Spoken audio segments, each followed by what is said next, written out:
nila nung magtanong po sila, itong sinabi ng Panginoong Hesus. Kung hindi ninyo nauunawaan ang talinhaga na ito, paano ninyo maunawaan ang iba pang mga talinhaga? Kaya napakahalaga na maunawaan po natin ang talinhaga ng maghahasik na ito, tungkol sa maghahasik. At ang sabi po niya rito, ang inihahasik ng manghahasik ay ang salita ng Diyos. Ayan.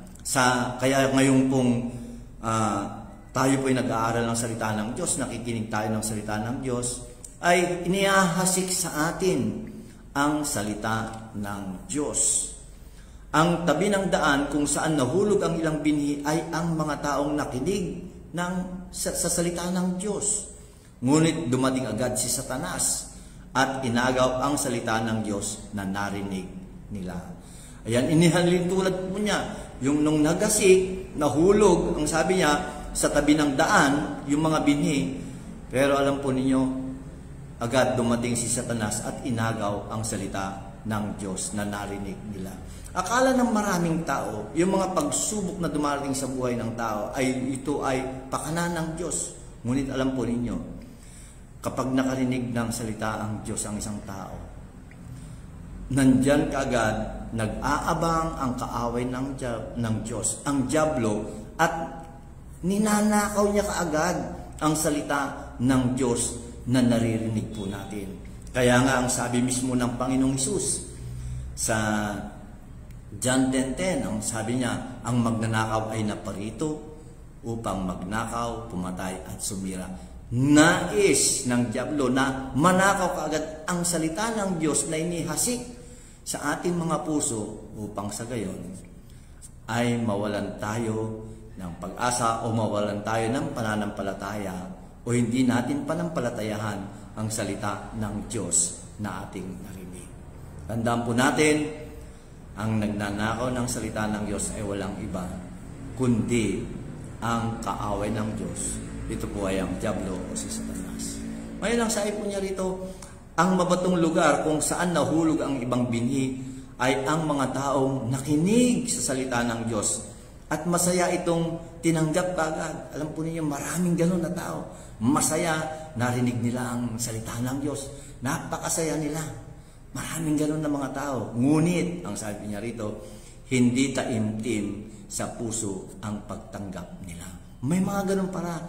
Minsan, yung tuwang-tuwa sila na makarinig ng salita ng Diyos, pero hindi naman pala taimtim ang pagtanggap nila. At ang sabi ng salita ng Diyos, kaya hindi tumagal ang kanilang pananampalataya.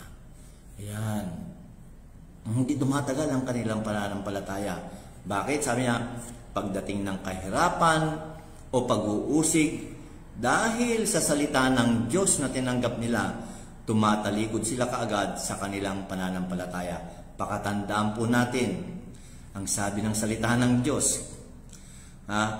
Pagdating ng kahirapan at pag-uusig, dahil sa salita ng Diyos, yung kahirapan, yung pag-uusig, yung mga dumarating na pagsubok sa buhay ng tao, ang sabi ng salita ng Diyos, yan ay dumarating, yan ay nangyayari sa buhay natin.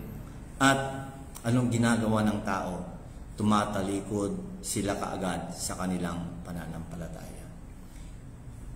Ano ang kailangan natin gawin? Paulit-ulit talaga tayong makikinig ng salita ng Diyos upang pag dumating ang kahirapan o pag-uusig dahil sa salita ng Diyos, tandaan po natin, ang pag-uusig at kahirapan ay dumarating dahil sa salita ng Diyos. Nais talaga na mawala o alisin ng dyablo ang salita ng Diyos na ito dahil ayaw niya na umunlad tayo sa ating pananampalataya. Kaya madalas, pag dumating ang mga bagay na ito, tumatalikod ang tao sa kanilang pananampalataya. Sasabihin nila, hindi na ako naniniwala sa salita ng Diyos. Ayan, maraming ganyan. Hindi naman talaga ibinibigay ng Diyos ang kanyang mga pangako. Tuloy po natin. Ang sabi niya sa verse 18, ang lupang may matitinig na damo kung saan nahulog ang iba pang binhi ay ang mga taong nakinig sa salita ng Diyos. Pakatandaan po natin, lahat ito pangatlo, nakinig din ng salita ng Diyos. At ang sabi niya, ngunit dahil sa mga alalahanin dito sa mundo, ayan, marami tayong mga alalahanin sa mundo. Sabi niya, ngunit dahil sa mga alalahanin dito sa mundo, paghahangad na yumaman, ayan, at paghahabol sa marami pang mga bagay, nakakalimutan nila ang salita ng Diyos, kaya hindi namumunga ang salita sa kanilang buhay.